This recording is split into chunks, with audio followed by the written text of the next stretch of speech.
Magandang hapon sa inyo mga karek. Sisimulan na naman po natin yung magpakita ng bagong i-upload. Pero bago ang lahat mga karek, kapag napanood nyo na po itong video na to, huwag nyo lang pong kalilimutan na mag-like. Kasi po yung like po, mahalaga po yun sa isang YouTuber. Kapag na-like nyo na po, lilitaw po yun sa mga notification ng YouTube at makikita po yung mga tao. Kaya ganun po kahalaga yung like.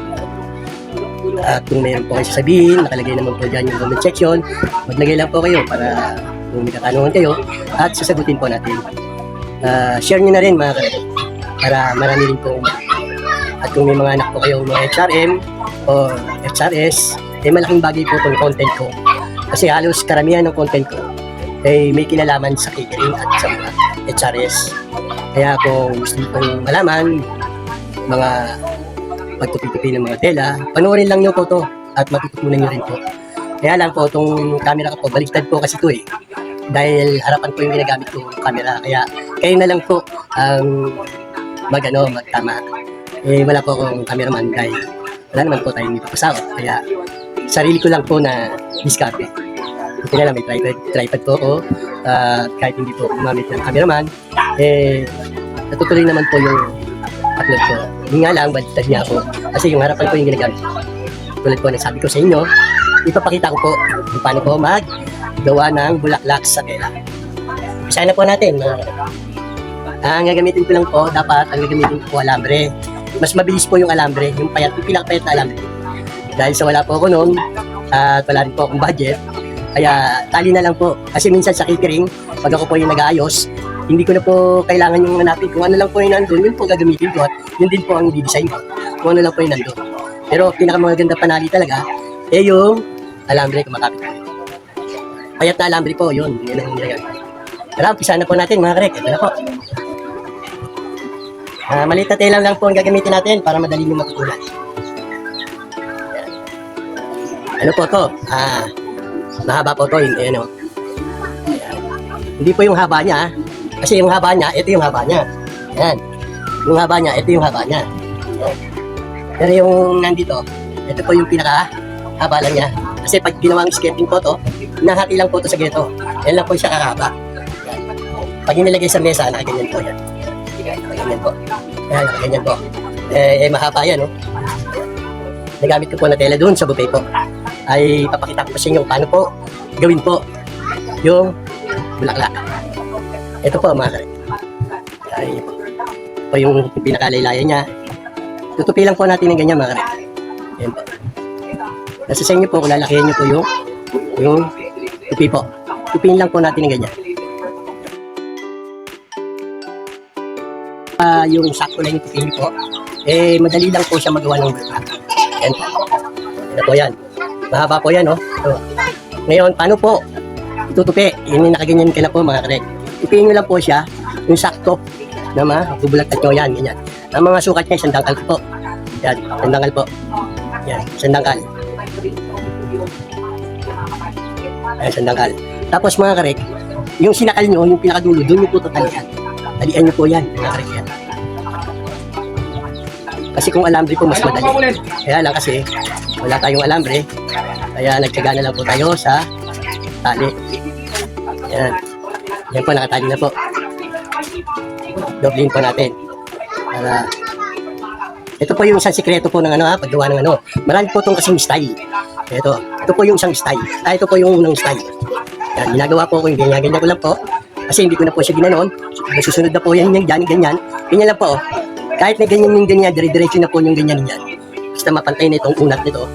Yan, pwede po yan. Kahit anong na, basta ganyan yan. Okay na yan. Yan, nakaganyan na. Kasi, igaganyan lang yan mga karek. Oo, dito sa may tinali, nagpasan nyo lang po konti, ipitin nyo pong ganyan. Yan po. Para meron po, ang purpose po nun, para may tatalian po kayo. Yan, dito po. O yan. Di yun po yung tatalian, no? Kaya tatali ka pa uli. Yan.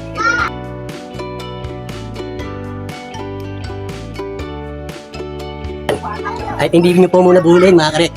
Kahit na inikot nyo lang, pero pitan nyo kasi sa alambre mga karek, hindi po siya kumakalas. Kumakapit pa siya Ganun ulit yung gagawin mga karek. Ganyan nyo lang yan. Yan. Nakaunat lang na ganyan, no? Siguro din nyo lang po na nakaunat siya. Yun na naman po mga karek, ito po, ito. Ganun na naman po, para nakapantay po rito. Ito. Hawakan niyo po, kasi doon po tatalian eh. O, ganyan po. Tapos, kailangan po, masakal din po siya ng dito po. Yan doon po, ayan o. Sa laylayan niya, ayan. Magtatali na naman po tayo, mga karek. Tali na naman po tayo to. Ikot na naman po natin. Ayan, isa pa uli mga karek. Para ano.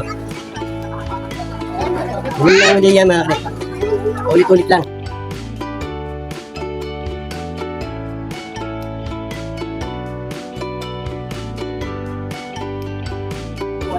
Ganun ulit, yun naman. Ulit. Kahit ikot nyo pa yan, ganyan o. Kahit saan nyo pa yan, kahit saan yan, ganyan. Basta tandaan nyo, meron pa kayong masasakal. Para dun sa pagtatali. Yan. Yan mga karek. Yan. Talian na natin mga karek. Pakita ko na sa inyo.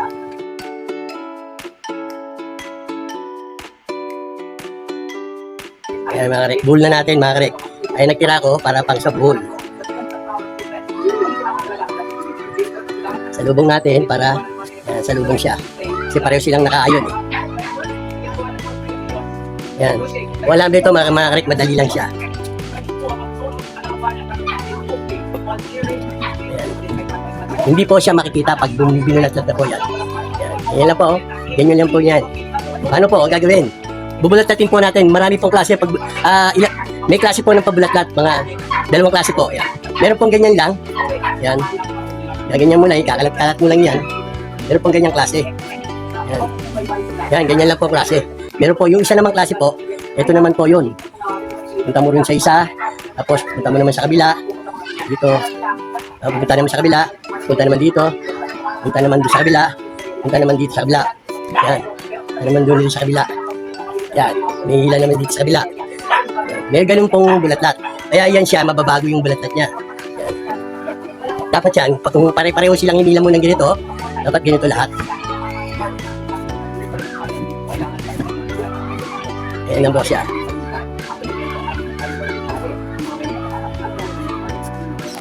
Ayan. Ayan na siya mga karek, oh.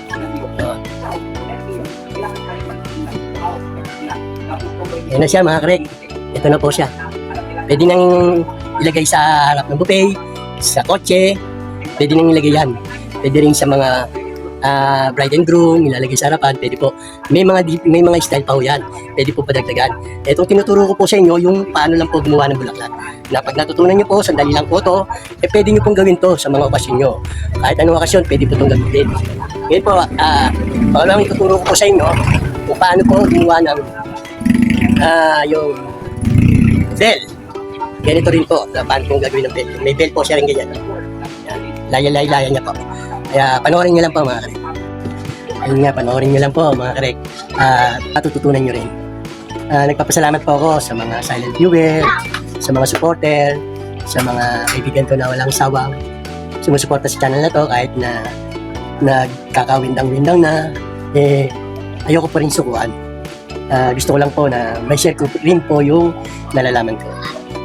Kaya, inulit ko mga karek, kapag napanood nyo itong video na to, magla-like po kayo para yung mga turo ko ay malaman din po nila.